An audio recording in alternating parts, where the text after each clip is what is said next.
Manipur hojik thokliba lan asi kanglop ani gi marakta thokpanati Manipur bu thugaiba pamba narco terrorist sing amadi maitain lusingba Manipur bu nungsijaba kanglop singna thengnaba lan amani narco terrorist sing asida kana yori bagi ekhoi yengnaba kanano haibudo ekhoi khangdokminaba mathau tai masida lamdam asigi vote ka ba daba politician kaya lusingba kaya sinjau paiba kaya khulai paiba kaya amadi imung pubang ngamnaba honabada nomogi khara fanglabadi khanduna pot yon thok yon sin toriba lairaba kaya yori haina States Brindana High Cree. Wafam Singarang Equi Police have a campaign is Saruk Amoina Kiho Media Enterprises Nasinduna, Kangobok Mayaleka, the Leba, Lilam Tofam Community Hall of Fantokiba, Miam Mifam da Wang Duna Haikivani, Mahana Haiki, Numid Hum Futarin is Suraba Fawda, Karigidamakta, Manipur Lang Namadi, Center Lang on a 2 minute later of the contaminacy. Housing Manipur Gilenga si lebagi kanaba amadi mangjaba habido miyam no wakal taminasi asukuram matamasda manglam chata thokiba achoba thodok wathok kayada thodang lokkhrabasu ngasidi lamdamasida CSO singkada lekhrabage haibo khidre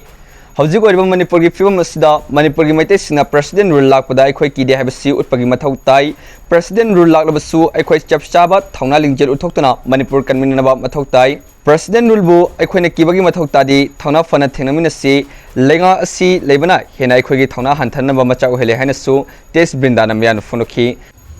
sinama thamoina pienba thabak amatta makoi amari makoigi mihutna thogla aga aikoigi mangda sangjari bana phamsida sarkar sina sigi thabak se taw agadi aikoi si pele yare Sarkar system में मतीं Thule है ना तमाम अंदर उबी घरा 60 के 7 days इधर उधे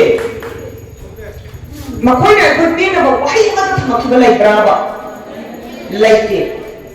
अदू इधर कभी कुकिंग ही तरासी मकोई की प्रजागा मियाँ वपुन्ने सब में नहीं वो साल कुंभा मत तो इधर लेते नहीं मणिपुर की government Ekoi ga sama nana lepin nabra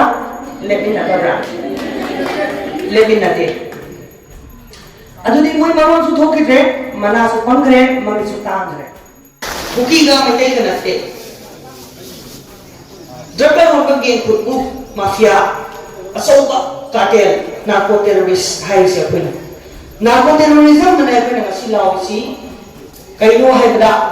kulai pai baba angam mathau drug la lumba mayam ga punna pullaga lega amang na batok thara ka thabak to aduna ko terrorism ko hai bana ko terrorism sida yaw bana ko terrorist mayam se kana no hai ba ai koi na thambu pina da ya sigi na ko terrorist mayam si kana no hai ba khang ko matam da ai koi mei dei marak ta lai ba ai koi puraki i angam mathau mayam ma thugla ani aduga mapa na lai ba ara pa da lai yek na ba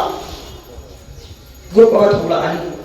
Lama tinggal mama tanda anak bagi kuraki ihana mata kumada lokok tabiade sige anak bagi kuraki ise lokok takara gani mama ada le bejek na baso bakai tamu le tinggal bangam mo maram di kuraki ina ni mata kumada yek na bagi bisa naga ekoi maru koi bagi mai kum upakan sila ekoi bahatok to riba mapanggal sonda hando riba ekoi mai ki hando ise adu na ekoi ni yek mama tanda ekoi di yek na ba anak ba amari thap pada le ise kana mo haiba mate ekoi na khawina tabiade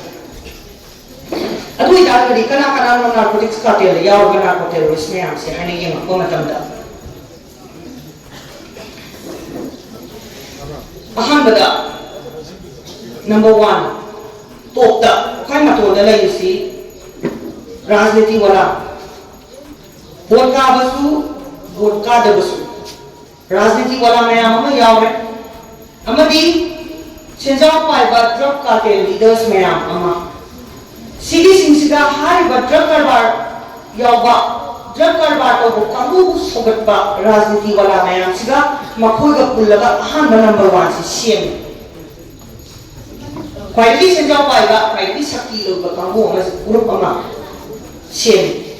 sigi si number 1 le ani subada financiers paisa thadaba amadi middleman marak le goi pose je lo loksin thalo thajen amadi paisa thadaba koina lawda paisa thadaraga ona lawlo khana silong khangdu maina popi field paisa thadaba amadi drug karba makhata khagapik pada tawba kamu sida paisa thadaraga finance tawba amadi drug sound policy sida id saruk yauna paisa thadaba group ama sigi hanba politicians amadi drug cartels amadi financiers amadi middlemen 1 ga 2 ga se ani se Manipur lꯩꯔꯤꯕ ꯈꯨꯟꯗꯥꯔꯤꯕ ꯍꯥꯟꯅꯒꯤ ꯌꯦꯜꯍꯧꯃꯤ ꯑꯃꯗꯤ ꯀꯣꯟꯅ ꯂꯥꯛꯄ ꯐꯨꯔꯨꯞꯁꯤꯡꯗꯒꯤ ꯂꯣꯏꯅꯃꯛ ꯁꯨꯅꯕ ꯌꯥꯎꯏ ꯈꯨꯗꯤꯡꯃꯛꯇꯒꯤ ꯑꯍꯥꯟꯕꯒꯤ 1ꯒ 2ꯒꯁꯦ ꯁꯤꯒꯤꯁꯤꯗ ꯈꯨꯔꯞꯀꯤ ꯈꯨꯗꯤꯡꯃꯛꯁꯤꯗ ꯂꯣꯏ ꯂꯩ 1ꯒ 2ꯒꯁꯤꯗ ꯈ꯭ꯋꯥꯏꯗꯒꯤ ꯆꯥꯎꯕ ꯃꯅꯤꯄꯨꯔꯒꯤ ꯌꯦꯛꯅꯕ ꯑꯍꯥꯟꯕꯒꯤ ꯑꯃ ꯑꯅꯤꯁꯤꯡꯁꯤꯗ ꯀꯅꯥꯅꯣ ꯍꯥꯏꯕꯗꯨ ꯃꯨꯟꯅ ꯈꯪꯖꯟꯕꯤꯔꯣ ꯑꯗꯨꯒ ꯁꯤꯒꯤꯁꯤꯗꯒꯤ ꯑꯩꯈꯣꯏ ꯈꯨꯔꯞꯀꯤ ꯂꯧꯊꯣꯔꯛꯀꯗꯣꯏꯅꯤ ꯍꯣꯔꯦꯟ